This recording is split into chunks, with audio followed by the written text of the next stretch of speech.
Hey everyone, my name's Luke, My name's Dylan.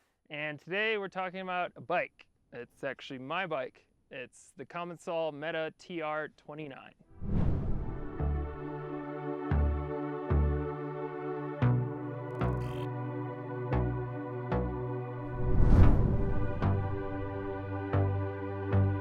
So we're back with one of our long-term short-form review videos where we've spent a lot of time on this bike back there, the Commencal Meta TR, and we're gonna talk about what we've learned over the past several months of riding it, and basically just hitting the key points. One, what is this bike? Two, what makes it stand out from the competition? And three, what sort of riders would get along best with it? So, Dylan, you have been spending a lot of time on my bike. I was very nice to lend it to you, but mostly we wanted your feedback. For starters, what is the Commencal Meta TR, and where does it slot into the market? Yeah.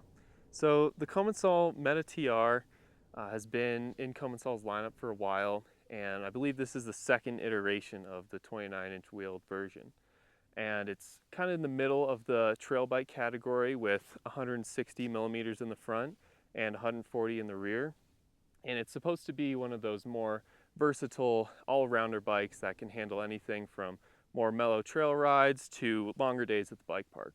Got it. So the quote-unquote trail category is extremely large and also extremely diverse in terms of what certain companies are actually offering.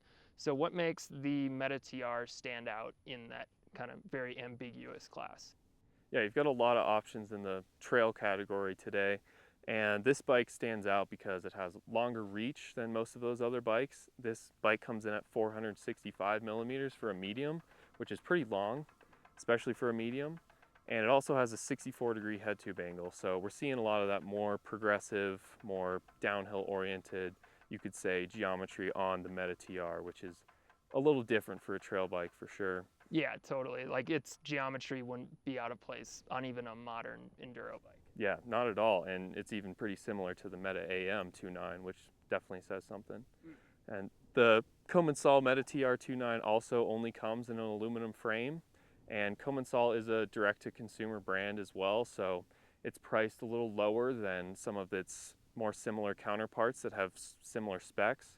And speaking of specs, Commencal really prioritized suspension and braking more so over things like drivetrain and cockpit and things like that to sort of deliver more value to this already downhill oriented bike.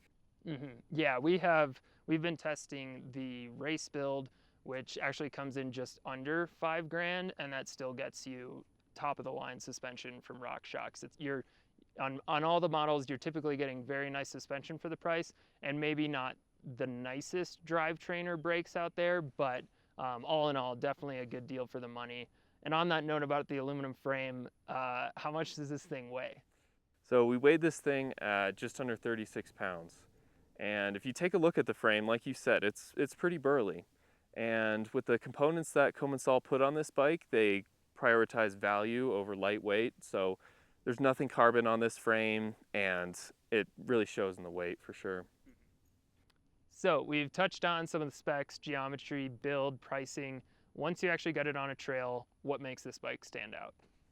Right, so it's a pretty heavy bike, and like most rides start, my first time on the Meta TR was pointing it uphill and going to the top of one of the best descents around here, Teocalli Ridge.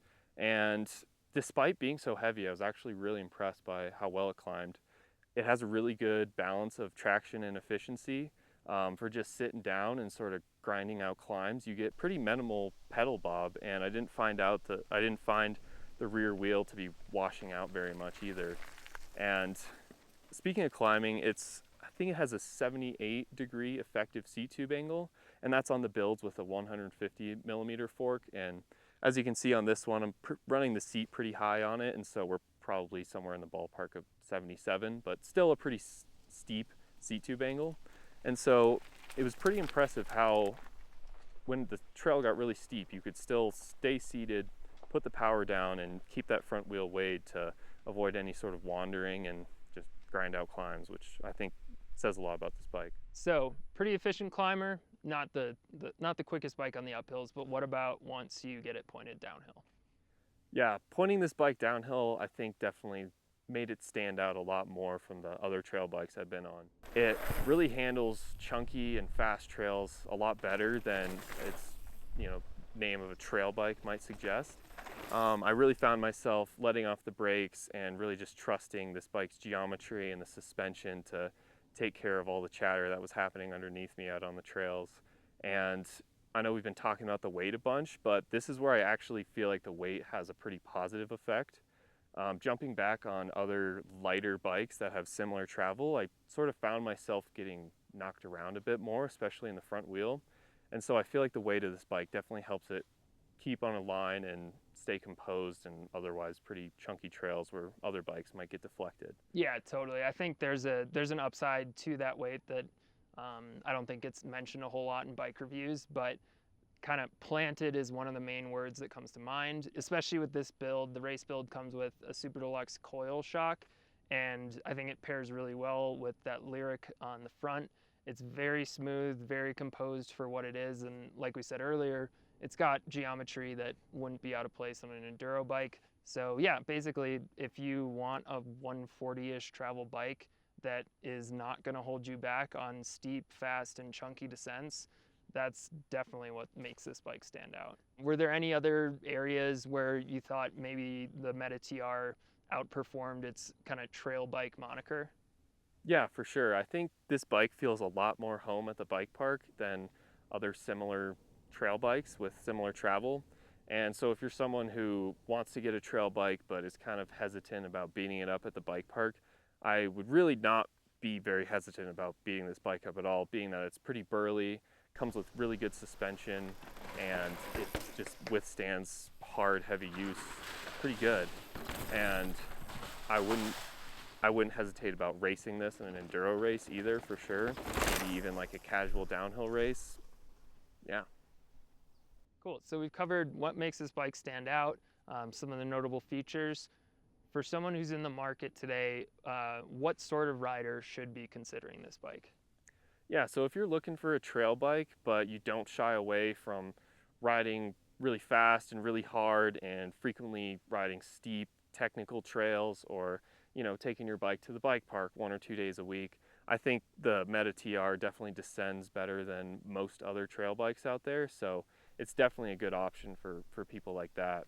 And since Commencal is a direct-to-consumer brand and they tend to value suspension over drivetrain and things like that on the bike, I think someone who is maybe in the market for a bike that has really good value, I think too, the Meta TR stands out as well.